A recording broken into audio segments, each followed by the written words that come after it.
Good evening. Welcome to the DBS Sports. I am Kenson Casimir. We begin tonight with news in football. The quarterfinal of the Caribbean Alliance Veterans Competition is scheduled to kick off this weekend with action in the Float Plate Championship. Now, a number of traditional powerhouses in veterans football will for the first time be seeking to get to the summit of the second tier of the exciting competition. The SADC and CARICOM Masters are two teams that are in contention for this year's Float Plate Championship. Now, in the main championship, teams like Ancillary has captured the imagination of fans around the island. A team from the West Coast played attractive football throughout the group stage of this year's competition. As a result, for the first time, the team has broken into the top 5 of St. Lucia Sports Online Veterans Power Rankings. Now, the Power Rankings will show that at number 5, we have Ancillary. Number 4, we have Grosley. Number 3, Valley Legends. Number 2, Viewfort South. Number 1 in this year's Power Rankings, Soufrière. Now, Soufrière, with star attacking player Jerome Barboy Seville, has been the most impressive in the group stage. The same can be said for Tigot Masley and the boys from Viewfort South. There will be no surprise if the Valley Legends win this year's tournament. The complete team from back to front may play their games in the knockout stage at home. Grosley has an interesting clash against the All Blacks of Dennery in the quarterfinal. They are certainly a team that can beat any team in this competition on any given night. Well, the question is, who will play in the grand finale and who will eventually come out on top? Grosley, me say. On Friday, January 5th, ahead of the reopening of school, members of the Lightning Aquatic Swim Club made a donation of food items to support the Debarra Primary School's breakfast program. According to LA's president, Mrs. Tessa Charles-Louis, in 2017, the club was informed of the plight of the school's feeding programs in infant and primary schools in St. Lucia. We were saddened to learn that daily thousands of children go without breakfast and sometimes lunch, and that the schools do not have sufficient resources to assist. The Ministry of Education's blessings, we decided to partner with the Debarra Combined School to provide breakfast for 25 students for the second school term commencing January 2018 and ending March 2018. Well, Charles went on to say that Debarra was selected because of its remote location and the possibility that they might not receive much support due to this factor.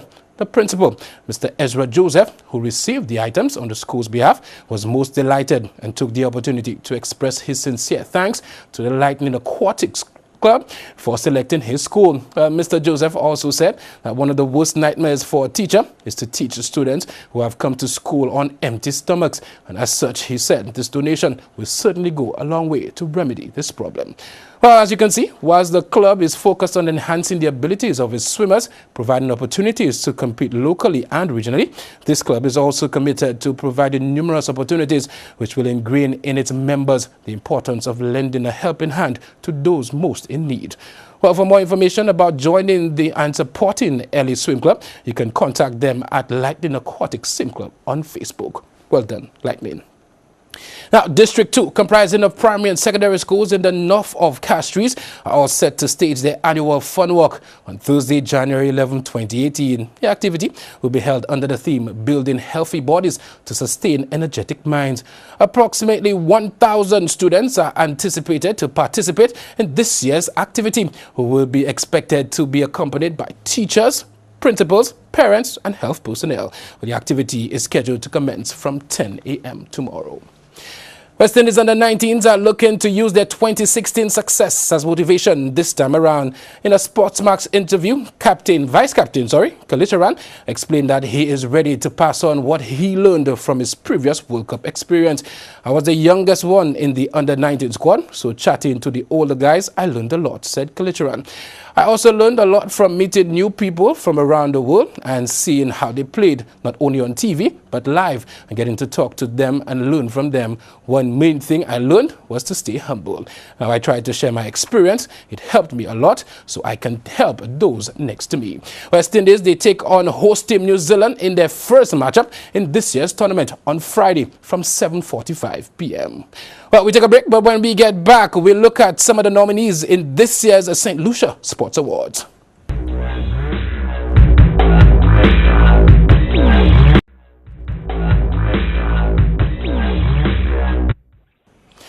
Welcome back. We now take a look at some of the nominees for the 2017 Sports Awards submitted by 3 associations.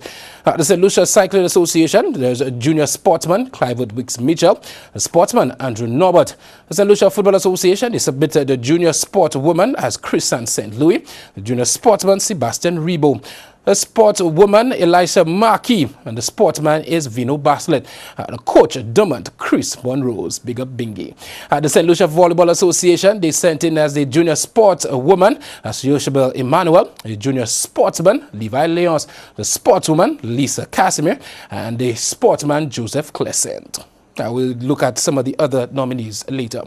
On the heels of news that Guyana benefited to the tune of US $14 million from the 2017 Hero Caribbean Premier League, CPL, the Hero CPL has announced Trinidad and Tobago reaped even bigger financial benefits from the competition that ran from August 4th to September 9th last year. Now, according to the CPL, TNT earned just under US $24 million over the 1-month period of the Caribbean Premier League.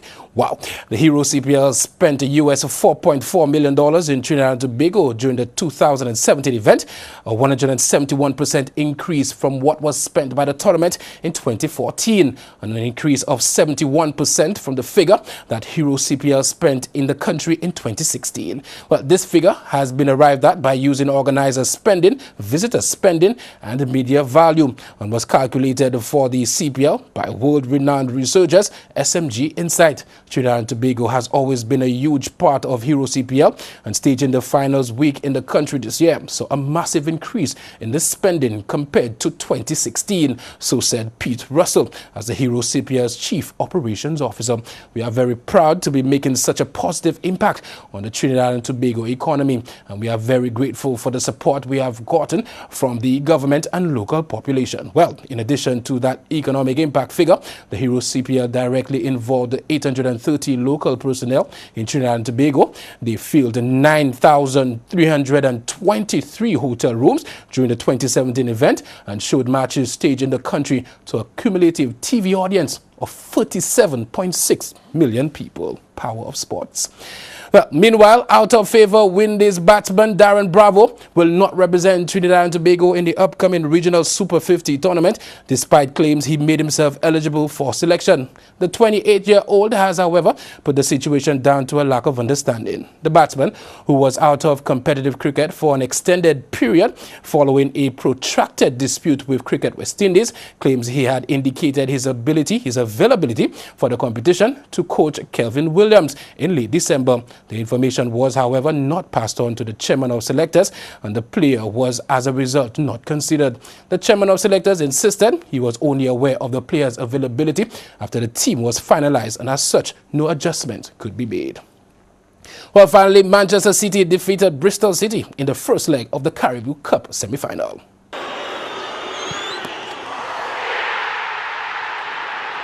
So much pressure here. They've had a brilliant first half, Bristol City. All they needed, really, icing on the cake, was a goal.